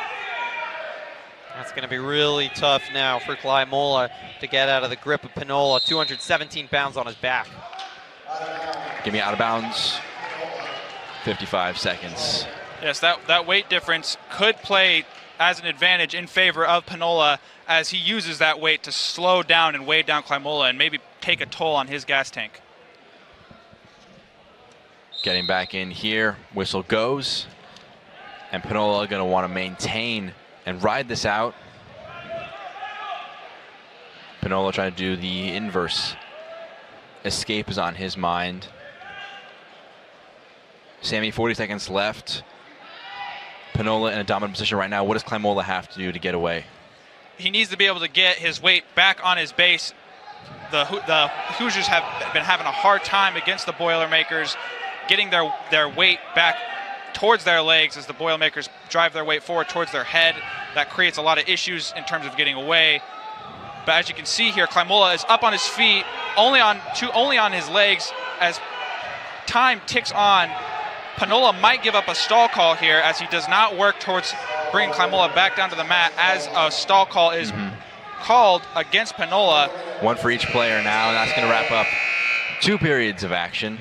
3-0 is the way things currently lead for Panola, and now Klaimola, his goal, get an escape and a takedown in 2 minutes. Riding time in current advantage of the Purdue Boilermakers. And for Purdue here, they just need to continue doing what they've done in the 3rd period, learning from their really mistake with the Graham Rooks Griffin Perriott match. Perriott wasn't aggressive in that 3rd set, and it cost him when Rooks was aggressive, as we see the escape there by Klaimola. You know Purdue's going to want Panola to stay aggressive, stay on top here, and he can likely carry that to what would be a clinching victory for Purdue to win bragging rights for the 10th straight year in the state of Indiana. Klaimola being brought down here. Panola trying to finish. Was an issue in that 1st period. Not quite able to get it there. No takedown given as Panola has Klaimola rear standing and secures the takedown near the out of bounds. A 5-1 advantage with just over a minute of riding time, with just over a minute left in the 3rd period. That's the aggression that we're talking about. Panola could just ride out this match, but he risks Klaimola getting an escape or a reversal, and instead, Aggressive gets another takedown, and now he's got a comfortable 4-point lead. 5-point essentially, if he can maintain the riding time as well. Klaimola working to try and get one of those moral victories and try and maybe cut back a bit on it. 4, potentially 5 points looks like a bit of a tough ask, but he's trying to work his way out. And again, all that pressure weighing down towards the upper body of Klaimola from Panola, being able to flatten out Klaimola and keep him in a secure position as he chews up time left on the clock and reduces the odds of Klaimola pulling off a comeback victory here. Yeah, you mentioned it, Griffin, earlier on. It's a slow tactical lead because when you get in positions like this, it's very, very tough to escape with a lot of weight above you in these matchups. 30 seconds left. Panola's not working towards making an offensive attempt to turn Klimola here, and that could be a situation where he gives up a stall call. It wouldn't be that big of a deal as it only affords 1 point. Klimola has his knees under him. He's trying to lift himself out with 10 seconds left. As it looks like Pinola is going to ride this one out and ride out a 6-1 victory here over Klimola. And as you mentioned, Griffin's going to seal the win here in Bloomington at Wilkinson Hall. It's not going to open up an end for the long streak without a win for IU. And they're going to move on to the next matchup, back to the top of the order. If you look back on the highlights of that one, Pinola ultimately was able to get him with one leg up. Quite often, getting a lot of takedowns, winning 6-1 in the end. And really the story of those last 3 matchups, all of the heavies, was really just domination by Purdue. They were aggressive, they were physical, they were smart, and really they just looked at a different level than IU, which has been the story in this rivalry series the past decade. Up next, Devin Schroeder up against Liam Cronin for the Hoosiers at 125. IU looking to get some victories under their belt for some of their individuals, even if they can't get it as a squad. And every victory, no matter what, in every match can be a building block, something Cronin's trying to do here, getting aggressive Cronin needs against Schroeder. Cronin needs to be careful with that leg, as he had it near potentially dangerous position there, but now it's in a secure position to where he can work towards getting the takedown. It's going to be stalemate is going to be the call from the referee. They're going to go back at it in neutral position. Cronin needs to be careful in what he gives up here. Schroeder very, very good on top. That's the position where he scores most of his points and ends most of the matches. So Cronin needs to be able to not give up that first takedown, as the Hoosiers have been doing so far throughout this duel. Getting that first edge could be big for IU. It would be an upset for Cronin up against the number 7 ranked Schroeder. 16 out of the 20 matches, too, that Schroeder's wrestled into, your point, Sammy. He has scored first. The redshirt junior out of Grand Rapids, Michigan, so good at racking up points and getting them early. He's also first for the Boilermakers in points per match at 10.4. It is going to be tough for Cronin. Has a positive start here in this feeling out phase between the two of them. Schroeder in on a single leg here. Cronin trying to feed him his hips and stay heavy. He passes the head to the outside and dives over to collect Schroeder's ankle. Now we work towards a potentially dangerous situation, which worked out in favor of Cronin, as Schroeder was close towards the takedown there. Avoids the takedown, now minute 20 between Cronin and Schroeder. Schroeder can be so smothering. He's so small and athletic, stealthy. Cronin needs to stay on top here and keep this level, as he has done so far. Last time out for Cronin, losing 8-6 to Michael D'Agostino for Northwestern at a decision there. And up against a similarly talented guy in Purdue. Kept it close there, away from home. And now with his crowd behind him, going to try and do an even better job against a slightly better ranked opponent. This is a dangerous position for both the health of the wrestlers and the position for Cronin, as it's blown for potentially dangerous again. Neither wrestler able to get an advantage so far, and potentially dangerous has cropped up now twice. Yeah, that last one was how you see someone's leg shoot out in an uncomfortable situation, and a couple thousand fans here at Wilkinson Hall wake up with nightmares. Again, Schroeder in on a shot of his own, and Cronin coming out over the top, collecting Schroeder's ankles and trying to give himself a position to where he can score a point of his own, as he's stuck in danger here. Puts himself back into safety, but Schroeder very close to the takedown. Cronin clinging on to that ankle. 10 seconds left, trying to just see it out, maybe avoid a takedown. Short time here. Cronin close to a takedown of his own with just 2 seconds left. Get it. He collects the takedown. What an end for Cronin. A duo advantage. The Purdue staff looking to throw the brick here. And they will do just that. A very close position there. It was very close to a takedown for Cronin. It looked, to my angle, it looked like it was a takedown. However, Schroeder's hands might not have been on the mat once Cronin secured control in that position. It is a big deal right there, as we're going to watch back on the last sequences of that period. Sammy, your thoughts? There was definitely a takedown there. It could have been once time was out, so that's going to be the main factor, whether or not there was time left in that match, in that period, to give the takedown to Cronin. We see the second time that the brick has been thrown, this time by Purdue. IU winning a technical violation earlier on here tonight.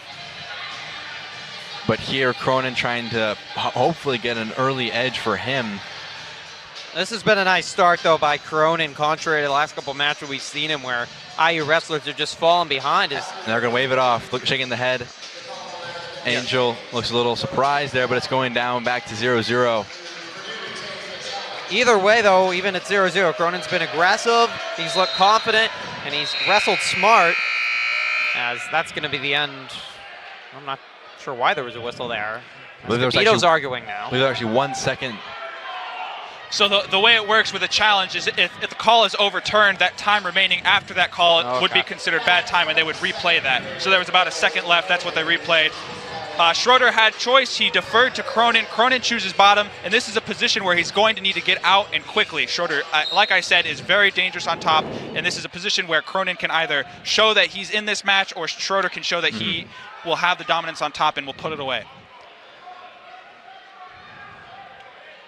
Gets onto his feet, getting towards an escape. Trying to keep his right arm free. That's the one that Schroeder likes to tie up and get his opponents in a tilt position. Cronin out and away. Is able to escape. Gets that escape point right there. Now he's on the offensive. 1-0 edge now for Cronin after he had 2 taken away from him. It's going to be stalemate called right there. Momentum definitely swinging in favor of Cronin here, as the last time they met, I believe, was last year, and it was a 7-2 decision in favor of Schroeder. Cronin looking to switch up that result in this match. Dual result out of contention at this point.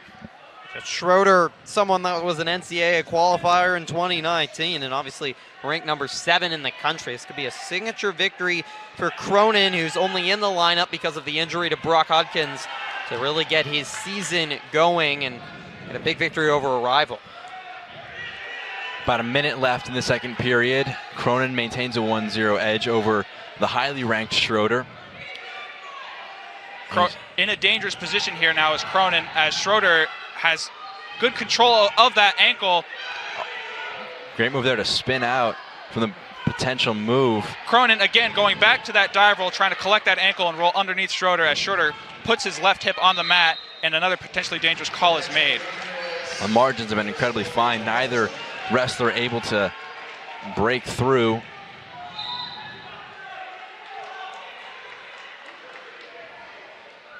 (1-0) is the way it stands right now for Cronin. Cronin in on a shot of his own here.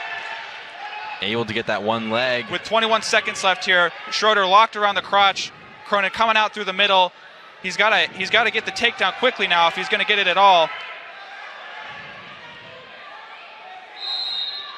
A stalemate called. With 8 seconds left, stalemate is called as the final seconds tick by in the second period. No move is going to be made, and it's going to head us into the third with a 1-0 edge for Cronin. Schroeder in the defensive now.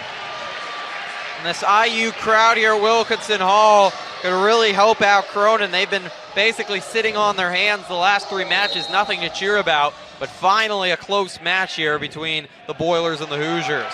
Is able to bring him down. Cut in on that riding time advantage for Schroeder. And more importantly, he'll try and get some more points. Schroeder trying to escape. Now Cronin can't give him any time to breathe here. As you can see, he's putting all the pressure on Schroeder, not giving him any time to think about what his next move is. As we're near the out-of-bounds line, Cronin very close to a takedown. Schroeder hanging on to a whizzer tie here. Cronin looking to elevate that single leg that he's got locked around his hip as he steps over the far leg. You see Escobedo and the coaches for IU yelling at Cronin to help him get that final move. Schroeder dives underneath and funk rolls to collect Cronin's ankle as we work back towards another stalemate position, and that has been a position we have seen both wrestlers in countless times so far this match. 1-1 now in the final minute and 8 seconds. could be crucial in determining how this match goes. Very, very evenly contested. Cronin having a great showing for himself, trying to get a bit of consolation for this IU crowd. Again, back towards that single leg dive roll position. Schroeder in on the leg. Cronin trying to roll underneath and keep control. A dangerous position here for both of their legs. As we're reaching danger position for Cronin, the ref starts to count it. It's going to be potentially dangerous yet again. Frustration from the coaching staff of Purdue, but the wrestlers not quite able to break out of those stalemates and potentially dangerous situations just yet. And whoever can figure out to get that final edge could ultimately be taking the match. With just 30 seconds left here, neither offensive attempts from the wrestlers have proven to be fruitful in regulation. This could lead back towards the third overtime match of the duel so far. Cronin has Schroeder flattened out in a front headlock position, looking to get the go behind as he locks up a cradle, and he works for a back points, trying to get a pin here. He loses the cradle, maintains top position. Gets a takedown there as a 2-point advantage. With just 10 seconds left. He's gonna try and ride it out, try and get the upset over Schroeder. Schroeder looking exhausted, and IU will get a decision there. An upset between Cronin and Schroeder, with Cronin getting the IU crowd fired up. 20-6, the deficit now, but Liam Cronin getting a huge win for him. Huge win for IU. Oh, look at that smile. Flex those muscles, kid. You deserve it. The redshirt junior out of Orange, California with a huge victory for IU. A big positive. He throws his head mask into the stands. Certainly this crowd helped him late, and that was more of the game plan IU wanted going into this match. Close late, and then the conditioning paying off for Cronin, who struggled this year, came in with a losing record, stuns the number 7 wrestler in the country. Caden Rooks out now, brother of Graham Rooks, who got a win earlier on this evening. He kicked things off with a win for IU. He's going to want to try and follow in his brother's footsteps there, up against Travis Ford Melton, the freshman for Purdue, in this 133 matchup, second to last in these matches here today. This is a rematch from earlier this year where Travis Ford Melton won with a decision. And this is a match that Caden Rooks believes that he can win. He needs to be able to stay out of those upper body ties that Travis Ford Melton is so comfortable and so offensive in. And that's going to be the big test of this duel for Caden Rooks. You know, is he able to keep up the tradition of being on the lineup with his brother, and both of them winning the matches like they did just last duel at Northwestern. 12-6 is the record for Ford Melton. Stalemate now, neutral position. IU down 14, as we've mentioned. It doesn't make an impact on the overall duel result. They will still be second best here today, but they're going to try and get some good results for the last few wrestlers. Saw Cronin get the upset. Rooks is going to want to try and get a bit of momentum. And as you mentioned, Sammy, try and match what his brother did and continue that streak. About a minute gone here. Rooks coming off really big win on Saturday, 8-2 over Dylan Utterbank of Northwestern in Evanston. It was his first Big Ten dual win. True freshman thrown into the lineup last minute, and he's really done well, 16-7 after probably expecting to redshirt the year, as is typical of most wrestlers in their first year with their program. Getting towards the edge of the mat, that's going to be out of bounds there. Ford Melton keeping Rooks in a front headlock position, but Rooks staying comfortable, keeping control of Ford Melton's elbow, and not affording Ford Melton to score or get in any position to where he can score a takedown. Ford Melton also defeated Dylan Utterbank at Northwestern just a week before, but dominated him 14-4 major decision. Rooks in on a shot of his own. He's got a single leg. Ford Melton whizzing down hard. Rooks is likely looking to elevate that single leg so he can collect the far hip and secure a takedown here. Ford Melton just being very heavy and very aggressive with that whizzer. About a minute to go in this period here. Rooks got Ford Melton in a bit of an awkward spot. He does elevate that leg. Ford Melton trying to pull those hands apart and keep the pressure on Rooks so that he can't get to Ford Melton's far foot that's keeping him away from the takedown.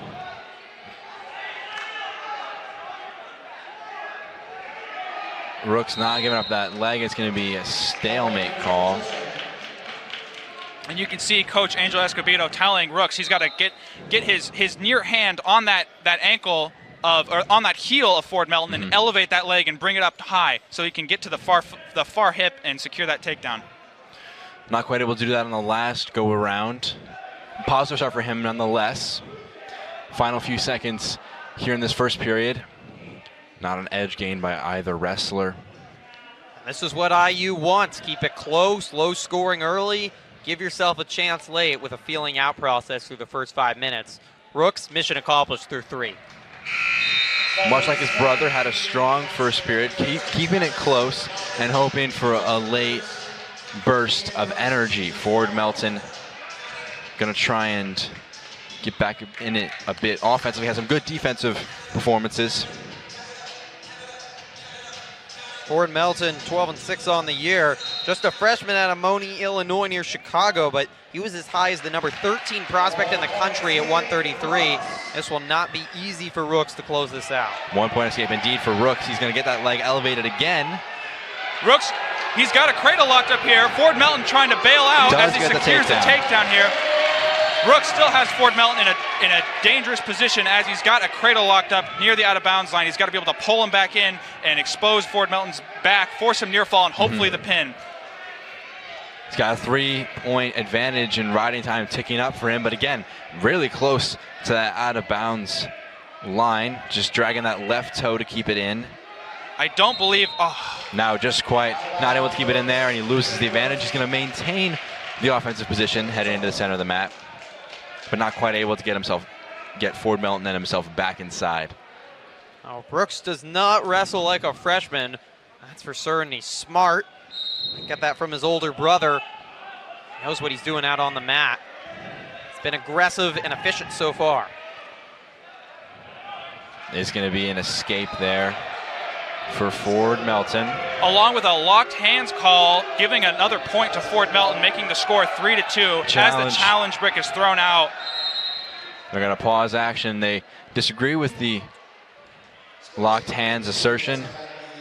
3-2 is now the score. That would be a painful 2 points to give up there for Rooks, who's really controlled for opening half of this duel. Now, what the refs could look for in this position is Ford Melton intentionally dropping down to a knee. I don't think that was the case, but if that is, that would be considered unsportsmanlike conduct and would put a point in favor of Rooks, making the score 4-1 rather than 3-2. Could be a big swing depending on how they view this challenge brick from the Hoosiers. Yeah, I don't believe that will be the call made. I believe that this call will stand just due to the situation. However, it could swing in favor of Rooks. Looking at the fight overall, or less overall, between Rooks and Ford Melton, what do you think Rooks is going to have to do to try and get back into a bit of an advantage after giving up 2 quick points? He just needs to stick with his offense. He's had a good match so far, and he knows that. He's one of the core values of the Hoosiers. He's a fearless competitor, just like his brother. He goes out there, and whoever he wrestles, it doesn't matter. He's going to go out there and scrap with them. And this is somebody who's beaten him earlier this year. He has experience against them, and he's trying to turn that in advantage of his own win in his own home duel. And as you can see, the knee drops in that position, and if that knee touches the mat, that would be considered a ground position, in which case, if Rooks' hands are locked around the body, would be a locked hands call.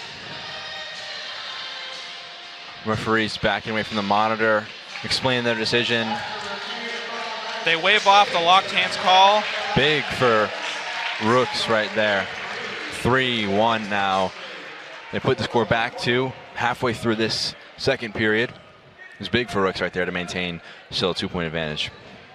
2 of the 3 victories for IU in their 21-15 defeat to Northwestern were by the Rooks brothers, trying to make it a Rooks 2-peat with the entire Rooks family in town here in Bloomington. Graham Rooks did get IU off to a strong start with his upset victory early on. He's had a good season getting some upsets. Referee still talking here. Now, this could be a position where that bad time comes into play. As they reverse a call, they might have to go back to that position, which occurred before the escape. And that's why they're removing the escape point off the score clock, too. So now Rooks is still on top with 1 minute and 10 seconds left with a 3-0 lead in the second period. Big call right there. 3-0 is now the lead for Rooks after that challenge brick. Turned out to be a positive for the Hoosiers. A very smart challenge break thrown out there for the coaches. They've thrown out 2 now, and they've won both of those challenges so far. That's very big. Tony Ursuline was not happy, though, about that call. He had a word with the referees. Ford Melton trying to get that escape point back for him and work back. Ford Melton in on a single leg coming out the middle. Rook's trying to keep the pressure on his head. Ford Melton's got Rook's leg elevated, trying to get a reversal here. He'll, at the very least, get an escape unless a scramble occurs in which Rooks ends up on top. But there's the escape as we go out of bounds, 3-1 with 44 seconds left. 44 seconds left indeed. As Ford Melton looks to try and get back into this one. He's had a good second period. 2 escapes, only one of them scored after the challenge thrown by the Hoosiers. We have to be careful in this position here as Ford Melton locks his hands. He can't grind on that shoulder too hard, otherwise they'll call it potentially dangerous. Less than 20 to go in this period. Rooks with that whizzer trying to hip in and keep Ford Melton from getting elevated as he dives in underneath and rolls through for an ankle, likely ending this position with 5 seconds left in a stalemate. It is going to be a stalemate. Rook's going to go back into neutral position, 3-1, the way things look right now. And that last play just showing the high IQ of Rooks, not in a good spot, just able to roll out of it and get back to neutral. Doesn't wrestle like a freshman, and now has an opportunity for IU's 3rd victory. Now, this is an interesting call from the Purdue coaching staff, as there's 56 seconds left of riding time. Rooks will likely gain up to a minute, so they're hoping that Ford Melton will get a takedown in order to build riding time of his own and erase that riding time point. However, if the riding time continues to tick up, that will become more and more difficult for Ford Melton to achieve, as a big mat return for Rooks keeps him on top. And indeed, as you mentioned, every single second that goes by with him on top continues to keep him with that riding time advantage, now 20 seconds above the 1 minute. And he's trying to just stay on top as long as possible. Another mat return. Big mat return. Those are huge. They gas out the opponent. Even though they're difficult for Rooks, it's a big moral victory. Just trying to maintain that riding time. He is doing just that, but a reversal is probably on the cards. A stall call for Rooks as he was not able to make a mat return attempt quick enough. Riding time nearly becoming secured for Rooks here, as we get every second that passes is going to lock it in, as riding time is now guaranteed for Caden Rooks, 4-1 lead effectively. And that means that it's going to require a lot of movement from Ford Melton to try and maneuver his way out and get something back into this one. Rooks working a crossbody ride here. This is not good for Ford Melton, as this is at a position where Rooks can chew up a lot of clock time. Ford Melton's going to, at the very least, have to get an escape and a takedown in order to put this match into overtime. Down 3 effectively, 30 seconds remaining. Every second that goes by continues to make that chance lower, much like his brother. Rooks fighting till the end. Less than 20 now as he tries to secure a win and a 3rd decision for IU. The crowd getting into it. 10 seconds left now, and he looks like he can possibly get this one out over Ford Melton, who won't have enough time to get out and get back into this one. And as the clock bleeds away, Rooks gets the decision over Ford Melton and cuts it down to 20-9. The crowd, especially his family, showing out for him. The freshman continuing to have a phenomenal year. Winner by decision there. And both Rooks brothers now have got a win on the night. Rooks showing off that Indiana jersey. That was really a dominant performance. And boy, these Rooks brothers are going to be good for a long time for Indiana wrestling. And, you know, they want to end this drought against Purdue. It won't be this year, but we'll see maybe in the future. The final matchup of today's dual meet. Eddie Bolivar running out for the Indiana Hoosiers, going to be taking on Parker Filius for the Purdue Boilermakers. We mentioned it before the match that in these 3 spots they had a bit of an edge, Purdue did, and yet IU have won 2 of them, and they're going to go for a 3rd here, but it's going to be a tough contest for the freshman up against Filius with a 12-5 record this season. Yeah, it's interesting because I think we thought maybe Indiana had the advantage in the heavies, and in the end, it's a rivalry. You throw out the record books, throw out the expectations, and it was really the lightweight guys for Indiana that have performed very well. If Bolivar gets a victory here, it would be the 4 lightest guys on the Hoosier squad to get all 4 victories for them. Bolivar, the freshman, of course, had his Big Ten debut up against Iowa. Obviously fell in defeat. All Hoosiers fell in defeat in that one. Trying to get a bit of an offensive start here. Not quite able to get the takedown. In on that single leg, he's looking to likely elevate that leg, shelf it up on his knee, and bring Filius up to where he's standing just on one leg and putting him in a dangerous position. Filius controlling the hands of Bolivar here, preventing him from advancing the position, looking for a stalemate. He picks him up. Bolivar has him rear standing, needs a big mat return here to secure the takedown. He does and get that a mat should return. be 2. It is 2 indeed for Bolivar right there. A bit of an edge for the freshman now in the first half of this period, and now it's going to be out of bounds called right there. Bolivar, another one of 3 IU wrestlers thrust into action in the middle of the season. Paul Konrath had a concussion, was a ranked wrestler. And Bolivar, a freshman who's just 4-7 out of Oak Park, Illinois, not able to redshirt. But he's so far looking strong here in front of a packed crowd at Wilkinson Hall. 1-point escape there for Filius. Cuts the lead for Bolivar in half. As he goes in the offensive now, he's going to get a 2-point takedown there, and now takes the lead himself. Bolivar's strong start threatened now by Filius. He's going to want to try and get his own escape himself. Got 2 hands on the mat, trying to elevate himself. Filius, again, like the other Boilermakers, staying on his toes, keeping that pressure forward, putting all the weight on Bolivar's hands, preventing him from being able to push back and build up his own base to get towards an escape. Very tough, very effective wrestling from Purdue so far.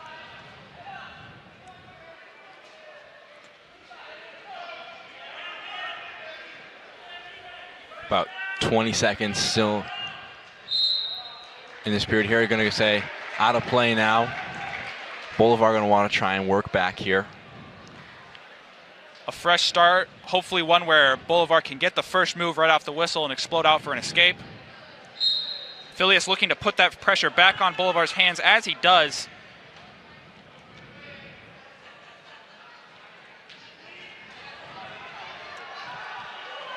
Bolivar with the escape with just 10 seconds left, tying it up at 3-3.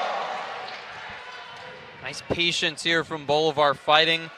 Level things up after 3 minutes. You have to feel like that's a positive. Definitely can feel like it's positive. 3-3 after the first period of action. They defer the choice. And it's going to be now Filius in the defensive. Bolivar going to try and cut in on that riding time a bit.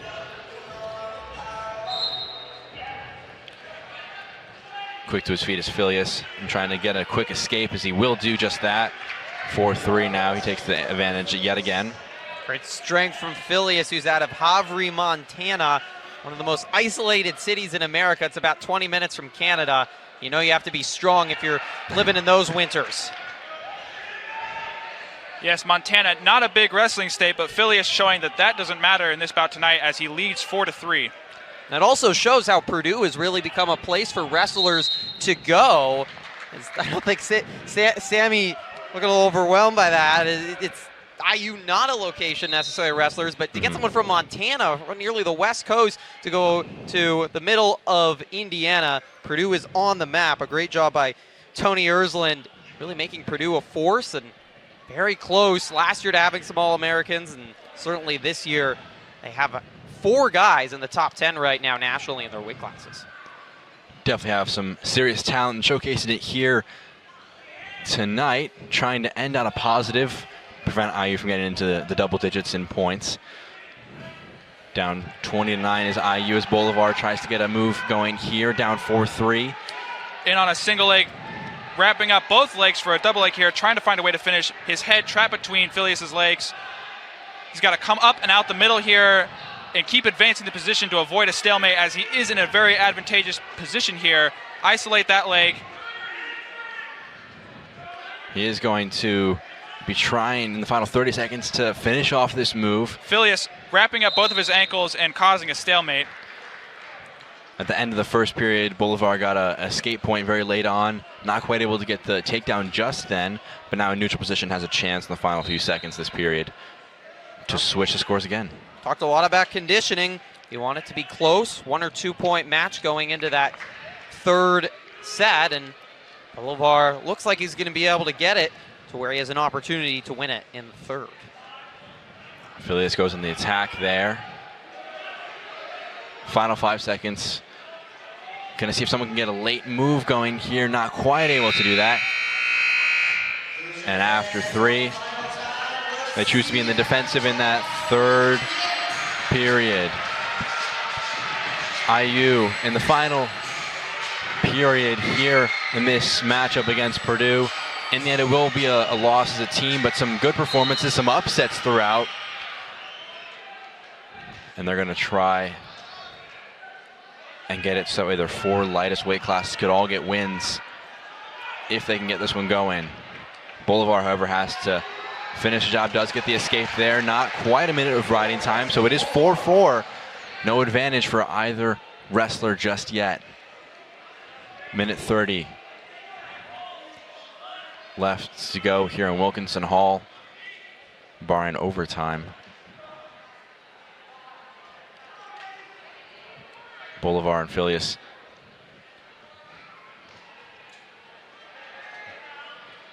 fighting this one off. Nearing about a minute to go. Sammy, what's going to be the edge? Kind of trying to figure out who's going to determine the winner in the final minute. Well, Boulevard's been able to score takedowns from his own offense, but this is probably a position where he's going to be able to take Filius's offensive attempt and turn it into his own offensive score. And that's what I believe in this last minute is going to be the best opportunity for Boulevard to score, as his most recent offensive attempts have not proved fruitful. Filius and Boulevard trying to fight it out, trying to get the last point, trying to get the last say in this matchup. 30 seconds remain. Boulevard fighting it out. Gonna go back into neutral position. Meeting again. Oh, that's a great move right there. Gets 2 takedown points right there. Filius does. A lot of speed. Boulevard not able to handle it. And looks like that could possibly wrap it if Boulevard can't get a last second escape. What a lightning quick move by Filius. That was really one of the most spectacular moves we've seen of the match. Just a flurry of motion, and Boulevard was knocked back out of nowhere. 6 seconds left as Filius is going to look to secure it. Boulevard not quite able to get the escape going there. And that's going to wrap up the contest. Final 23-9 between the Purdue Boilermakers and the Indiana Hoosiers. IU fans going home not quite as happy as they would like, but some strong performances throughout that will give IU fans some hope. Some upsets throughout. Liam Cronin taking down the number 7. Devin Schroeder, probably one of the key highlights there. Liam Cronin for IU, yeah. Big right there as you see him take down Schroeder. Taking down number 7 in the nation was big for him there to be one of the big highlights for IU. Both Brooks brothers getting victories here today was another big thing for them that really kind of had them heading home with some things to be happy about there. Yeah, IU had a couple strong performances. They win 3 matches just like they did against Northwestern, but they're not yet at Purdue's level. 10th straight for Purdue in this rivalry series. The project being built by Angel Escobedo, not quite there. You see some of the freshmen that he's going to try and develop, like Boulevard on the screen right now. But that is going to do it here from Wilkinson Hall. For Sammy Coakley, Griffin Epstein, I'm Jack Edwards. This has been it. Final, Purdue 23, Indiana 9.